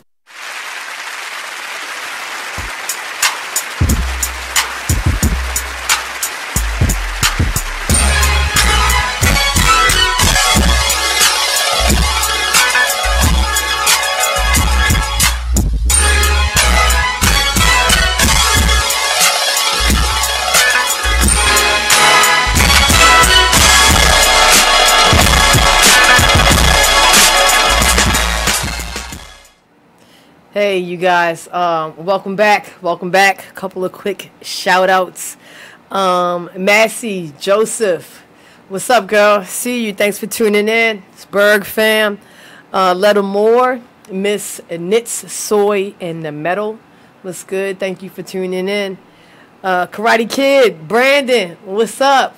My cousin, Michelle, what's going on? Baby, I love you. Mi Corazon, Cindy Perez. Are you watching from Panama? You're in Panama right now. Like, yo, thank you, Bezos. Oh, yo, te quiero. That makes us international. Right, we international tonight. Give me some. Yo, God damn it. Thank you for making that happen, Cindy. I love you. Also, my dad, thank you. Says I'm a pro. Not yet, but I'm getting there. We're almost there. Yeah, so you guys, when we left off, we were talking about the NBA. We were talking about low ball, balling out, and whose brand he's balling in. I think we should trademark low ball. Yeah, that's straight up just a bit outside. Trademark, hashtag just a bit outside, whatever, copyright, all that.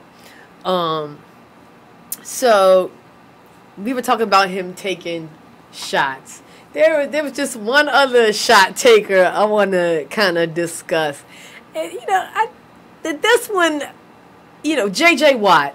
Okay, J.J. Watt, you guys. So anybody who doesn't know who J.J. Watt is, he's a football player for the Houston Texans.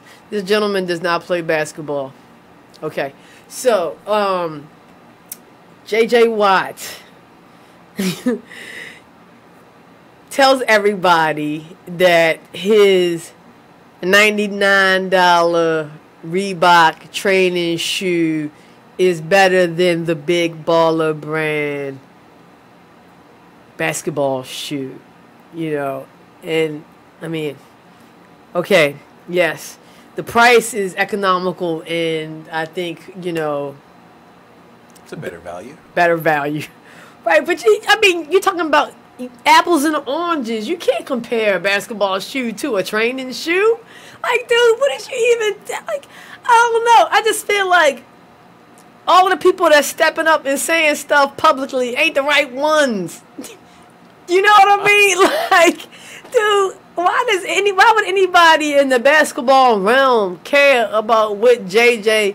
Watt has to say? Dude, you have concussions like half of your life. Seriously. What, man? I'm serious. Shots fired. That's what we do. Like, yo, you probably can't even think a complete thought.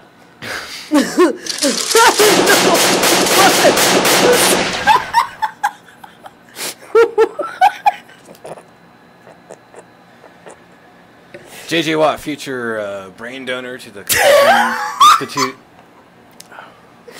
Yeah, man. So J.J. Watt, sit your ass down too. Okay. Okay. So all right, let's hop off of Lonzo Ball, man. So the Lakers are playing Portland in the finals tonight in the Summer League. Lonzo is not playing. The last game, he had a little injury. They want to sit him down, see what that thing is all about.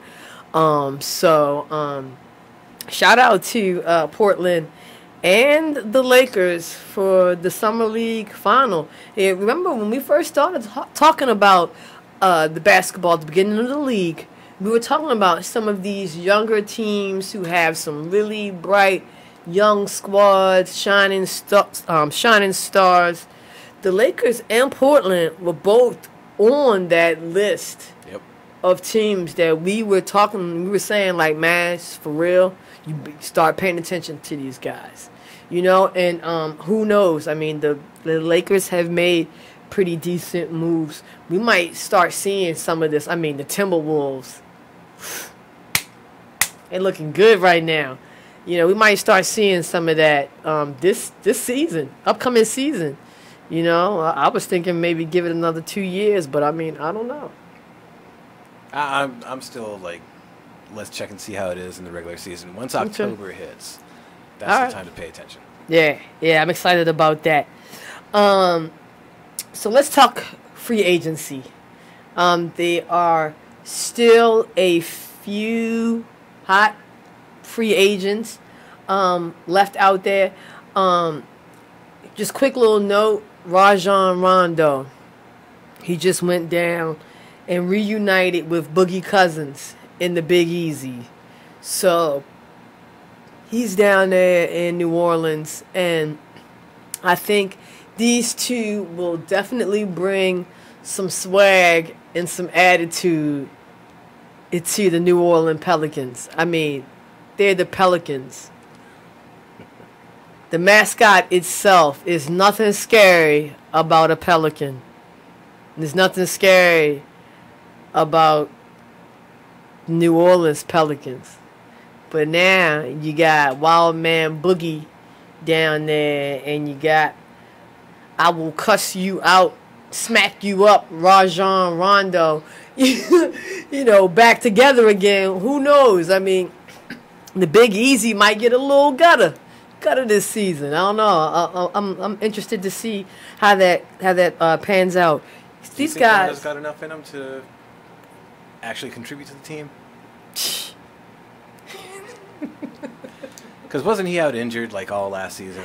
Yeah, he on that Derrick Rose shit. But shots fired. That's what we do. I don't know. Give him a chance. No, but I was kind of surprised that, New Orleans wanted these two to come back together. Because, man, I remember when they were together in Sacramento, and they were batshit crazy. I mean, technicals just being thrown out like every other night. Boogie was just wilding out on everybody. Front office, fans, referees, it was like they almost fed off of each other, So I'm just really surprised that, because New Orleans just doesn't seem like that kind of team. I was surprised that Boogie Cousins went down there, but now they got Rajon. It's gonna be some wild times down there in the Big Easy. Oh yeah. So back to the free agents though. Are there any free agents that you have your eye on or that you would consider hot right now? I don't know, because I think everyone's signing deals and finding places to be. Mike mentioned it earlier in the comments. Paul Pierce. Oh, Daryl, my man D Magic, Paul Pierce. He's going back to the Lakers. Oh my God, ooh. I know Boston will kill me. He's going back to the Celtics. For the. I'm hoping this is the final season. To retire as a Celtic, is that correct? A Celtic for life is the quote. Good move?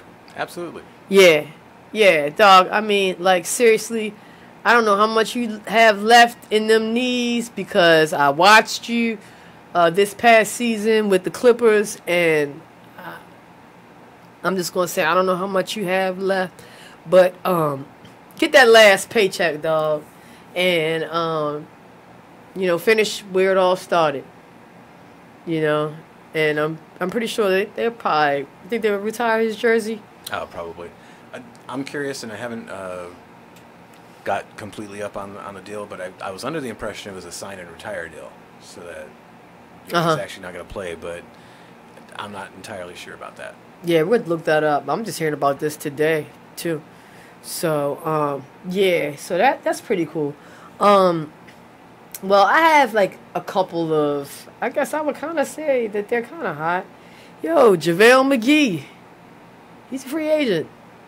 You know, he played pretty well in the finals. I mean, I actually feel like he's played exceptionally well ever since he got to Golden State. Like, yo, the Wizards dropped the ball on that, and then Denver dropped the ball. I mean, I don't know what's going. They weren't working with him properly or what, but I don't know how you all of a sudden. Or maybe it's the California girls. I don't know. You know, he went out there and now he's balling. Tony Allen is also available. I'm pretty sure there are a few teams out there looking at him. Michael Beasley. Yeah. You know, he had a great season this past season. Yeah. So I mean, he would be a nice pickup for anybody. Had you heard that Kendrick Perkins looks? Yes. Yeah. Okay, on my notes. How many seconds do we have? 0? Okay, look, we're going to talk about Kendrick Perkins when we come back. Wow, Lord. All right, don't go anywhere.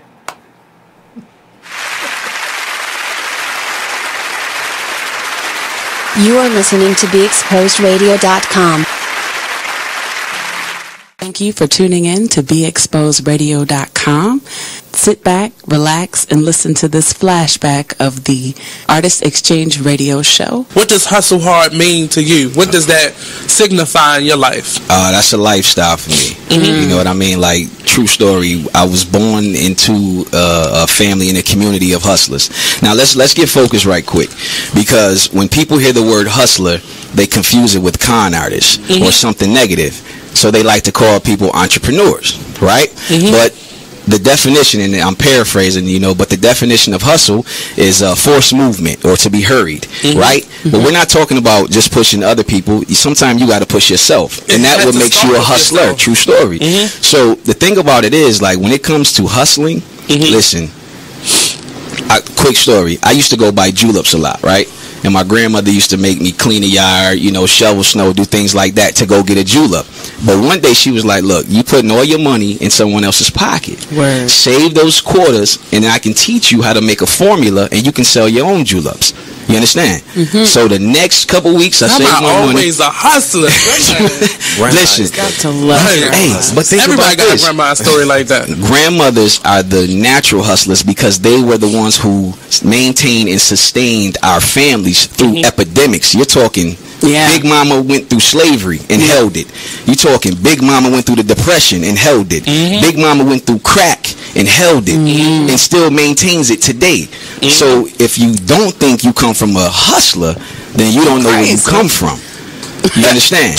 That's so real. I began to sell juleps, and ever since then, I capture a hustle. And a hustle is not a swindle. It's not a sneaky thing. It's up front. You're providing a need. You understand? So you're the bridge. If you're a true hustler, you're trying to be the bridge. If somebody's on one side and they need to get the other, you're trying to be the bridge, fill in the gap.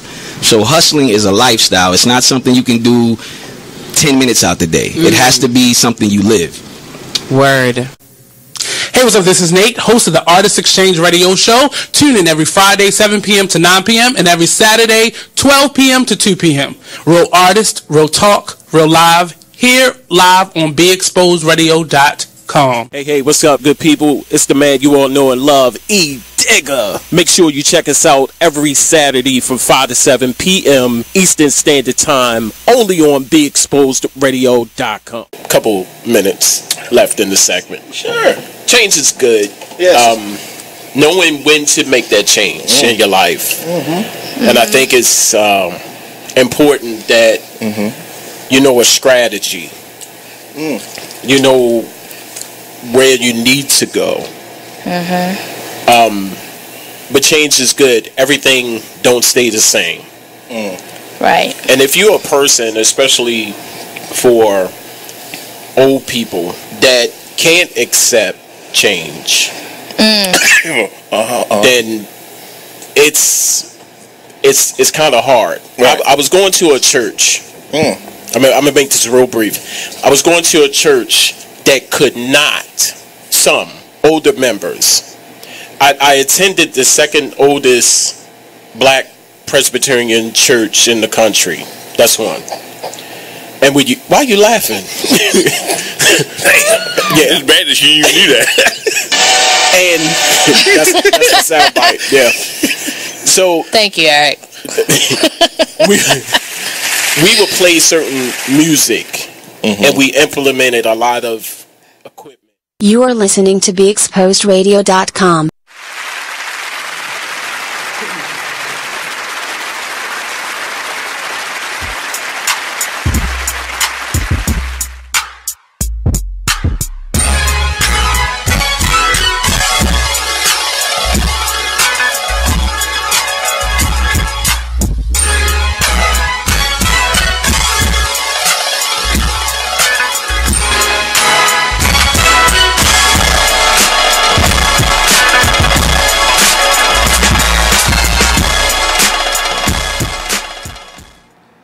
Welcome back to Just a Bit Outside on BeExposedRadio.com.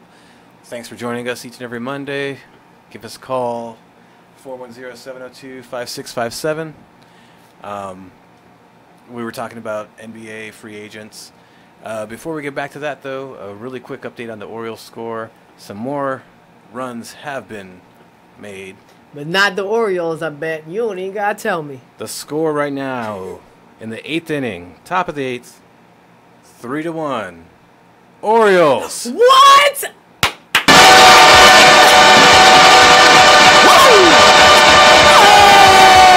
Oh! I'm back on the bandwagon, baby. Oh,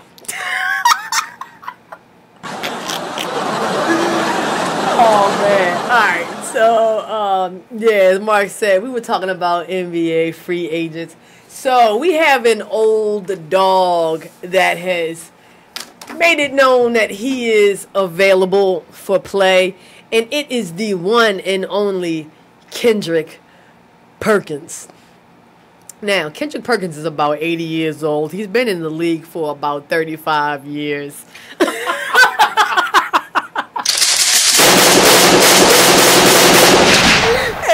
I'm pretty sure around the league, everybody is asking, why, Lord?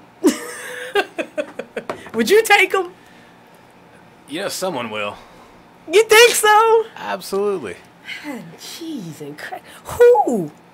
You know, he had a year off. He took that year off, or he just wouldn't get signed by anyone, and he's all rested. Yeah. He said he's working to get back in shape, and he's trying to make a comeback.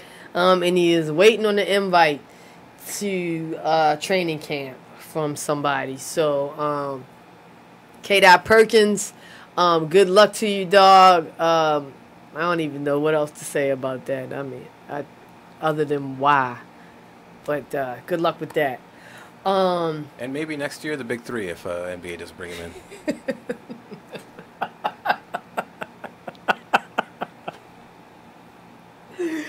Lord have mercy. Okay, so the NFL season is right around the corner. We finally, right, yes, we going Sizzler. We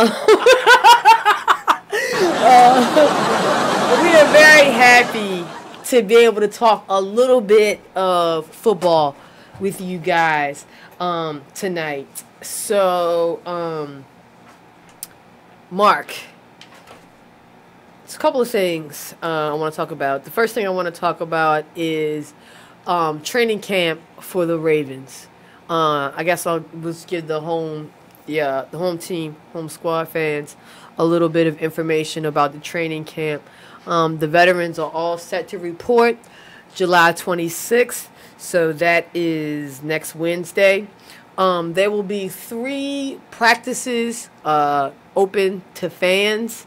The very first one is July 30th at M&T Bank Stadium, and that is at 6 p.m. And that's also a fireworks night, so apparently, that might be good for you and the kids to go down to check out. Yeah, a nice family event.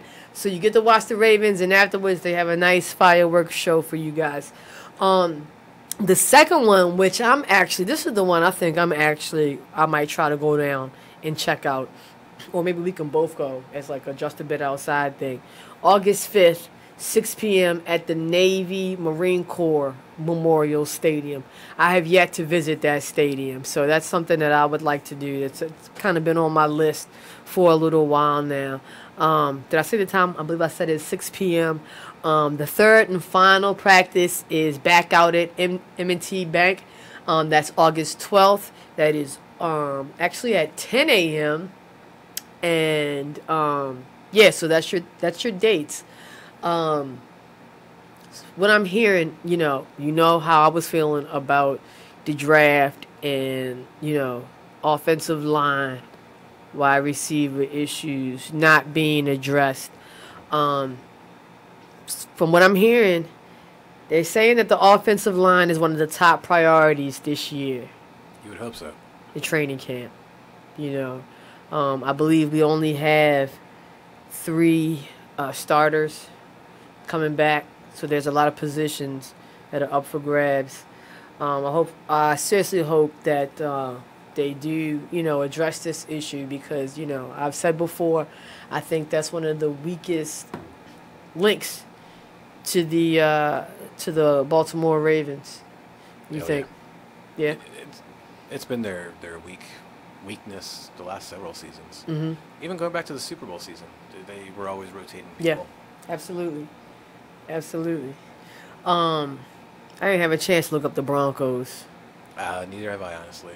Yeah. I figured we'd focus on the Ravens. Okay. Yeah. Cool. So that's the dates for training camp. So you guys take the kids down there, or football fans, go check out your favorite player, or see what your squad's gonna be looking like, in the upcoming season. Also want to take a quick little minute to talk about Ezekiel Elliott. Just a minute. Right. Man, first of all, he had a phenomenal 2016 season, okay? I'm pretty sure he showed the world that he is very talented and that he is going to make it at the professional level. Now, he's been making an impact on the football field the second that he came into the league. He has also been making an impact off the field ever since he came into the league. Yep. All right. So about the incident, the domestic violence incident, 2016. He is currently under investigation with the NFL for that. Did you hear about the recent incident? Oh yeah. Which, go for it. Regarding the 2016 domestic disturbance investigation, he was actually getting ready to submit a response letter to the NFL either this Wednesday or next Wednesday. This week. The point is this week. So dude is already under investigation for domestic violence. You'd want to keep your nose clean. But last night in Dallas, goes and gets into an altercation at a bar in Dallas. Details are pretty scarce still, but the guy that was assaulted did go to the hospital. So definitely something serious going on there. All right, so like Mark said, this weekend was kind of like a critical what? Melody D. Uh-oh, here we go, baby. That's my football girl. Yes, game day in the building. What's up, Melody? All the way down in the Big Easy. Zeke needs a full-time babysitter. Yeah, listen, I'm about to go on this rant. So, like Mark said, you are supposed to be coming up with this response. You know what I'm saying? You're supposed to tell the NFL how sorry you are, how you going to rectify the situation. XYZ, ABC. You already got your mind in the right place. You know what I'm saying?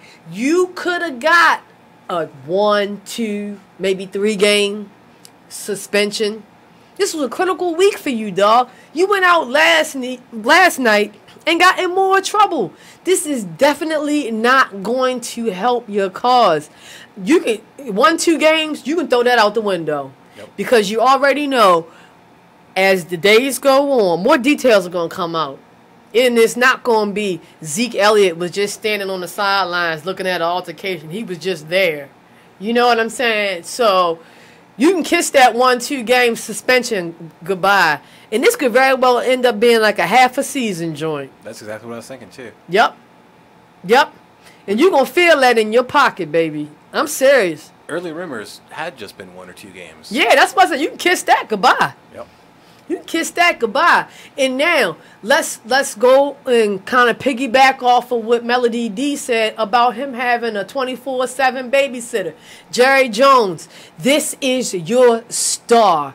You have something very special with Dak and Zeke. I don't care how many Cowboy haters is out there. You can't deny these boys' ability. Yeah, I don't like them either for real, but I do like Dak and Zeke because I'll give credit where credit is due. Absolutely. Okay, Jerry Jones has Jerry Jones has a tendency to take gambles on trouble players, and he really don't give them much guidance. You know, I mean, I can't really speak because I'm, you know, my perception is that these guys don't get much guidance. And this is not like, you know, these 2 incidents that we're talking about, those are just 2. There are more. Oh, yeah. If I recall correctly from the article I was reading earlier, he had some issues in college. Mm-hmm. And he's always had some trouble. And the NFL has supposedly made a effort to help the rookies and the young players as they're coming into the league. Where was that guidance last year? Maybe he kept clean last year and thought he was good after getting his feet wet. You're gonna be a sorry son of a gun if you lose Ezekiel Elliott. Like, seriously, I mean, I just can't help but think about what happened here in Baltimore. Oh, yeah. With like Ray Rice. I mean, dude was, I mean, he was kind of shaky the season that everything happened, but I mean, he was at like the prime of his career. Oh, yeah. And he lost everything. You sit that boy down right now. Seriously. Sit him down. Sit that man down. And have a serious talk with him. Set some guidelines, man. Make him work towards some more freedom. But you need to sit him down right now. Because, all right, first of all, we know you like to get in fights. Second of all, you know we like to get in fights with women. Third of all, we know you like to go out and get high. Because we done seen you up in, we done seen you at the marijuana shop. Okay? Like, yo, I mean, when stuff starts to build up and add up like this, dude, it's like a climax for something horrible. You know what I mean? Like, oh yeah, and every Cowboys fan out there has to be worried because that's his personal life, and I completely appreciate that, and he needs to get his ducks in a row for his personal life. But as a fan, I'm not a Cowboys fan, but as Cowboys fans, they should be concerned because last year they did have the best record in the NFC. Yes. They did go to the playoffs after. Yes. Y'all had a hell of a season, man. And even a 4-game suspension, if it goes up to 8, they may not even make the playoffs. And that's for real. That's a real point right there. So, I mean, I sincerely hope, because I like I said, I'm a big Zeke Elliott fan. Like I've said before in this show, I've watched him since Ohio State. I hope that he gets it together, man, because, I mean, I just can't believe that there's nobody out there telling him, like, look, dog, you could lose everything if you keep on this path. But, you know, I sincerely hope someone's having those talks with you and he chills the hell out for a little while, you know, at least until you get your punishment. Like, yeah. Man, you don't need to go nowhere. You know, and you never know. People, you kind of got a target on your back right now. You know, there's a lot of people out there. You either love or you hate the Cowboys. Yeah. You know what I'm saying? Yeah. Yeah. So, you guys, we're going to continue our NFL talk when we come back. We're going to discuss who's behind is on the hot seat and who will survive that seat. So don't go anywhere. It's Mark. It's Keisha. It's 9:47 p.m. on a Monday night. Just a bit outside.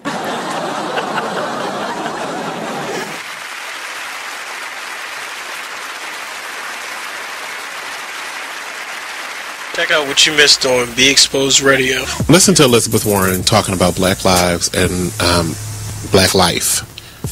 Police are not occupying armies. This is America, not a war zone.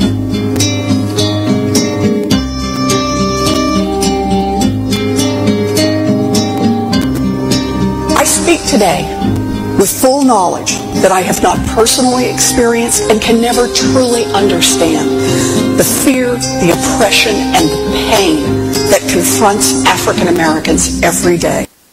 Don't you just want to kill yourself? I mean, not from what she was saying, but from the music that was playing in the background. I just want to, oh gosh, but every word she said was prolific, and it did not come from what is now becoming mainstream as white privilege. She has a sensibility about her, and the way she speaks about different things that has, from the first time I saw her, I can't remember what state she's in. I think she's in like North Carolina or something like that, somewhere I'm not going. That some kind of sensibility about her that makes me like her for president. But she's not running. We have this old guy that looks like he should be on the popcorn box. Then we have Martin O'Malley. Fine. We'll settle if we must. Hillary, who I like, but she just has to fight against all this controversy, and that's the hard part of it all. Then we have Huckabee. I could have swore he died, like in one of those books, like a fairy tale book. Trump, we're going to get to you in a moment. Meet with all these black folk in one room, and they just fell for it. Like, he must have been giving out $100 bills behind that. Check out the Talk Lately show every Tuesday nights from 7 p.m. to 8 p.m. right here on BeExposedRadio.com. Do yourself a favor and listen to this hilarious flashback on Charm City Direct Radio Show. You know me. I eat like this all the time. Do I gain any weight? No, at all. You can have my belly right now. I'm giving away body parts. Somebody said they need a butt. Somebody said they need a butt. You are listening to BeExposedRadio.com.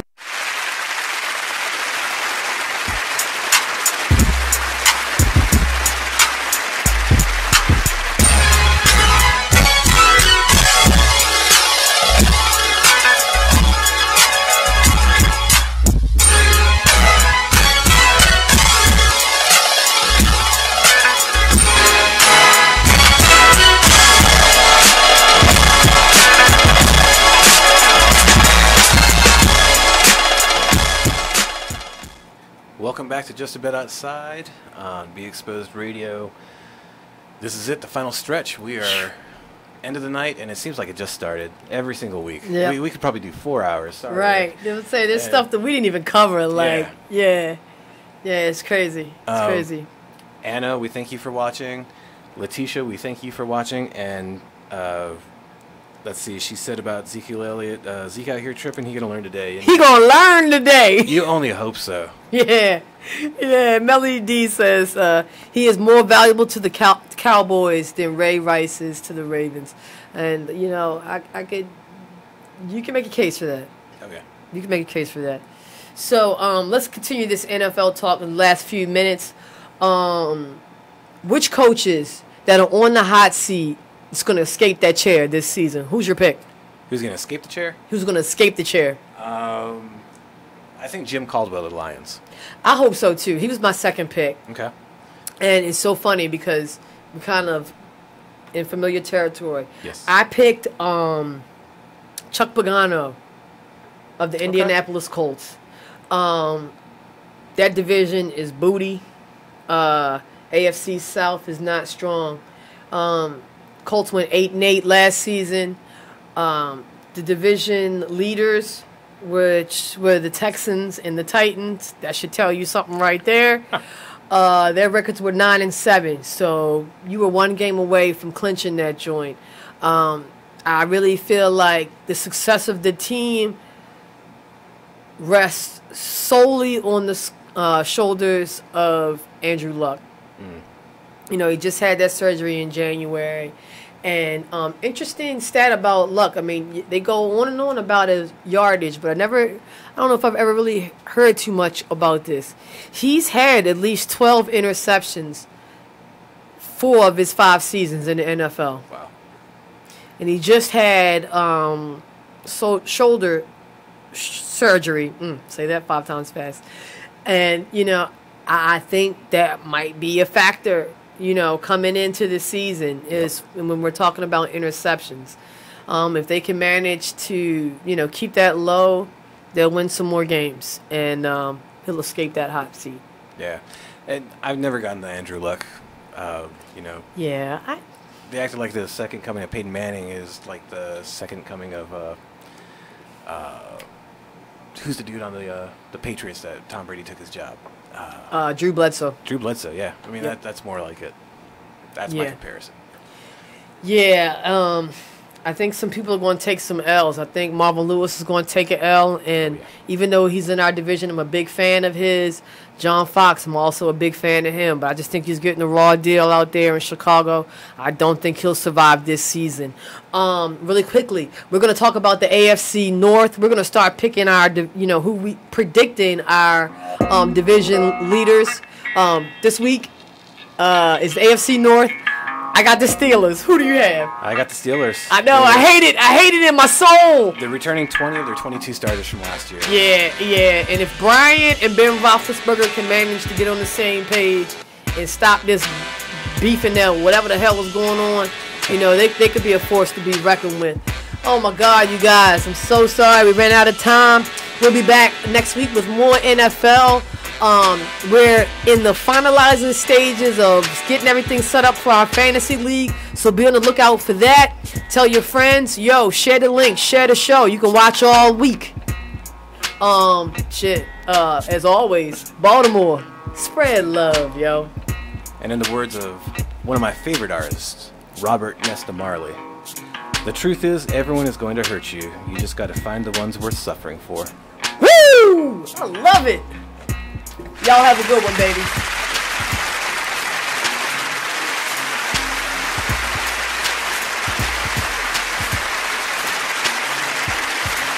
Thank you for tuning in to BeExposedRadio.com. Sit back, relax, and listen to this flashback of the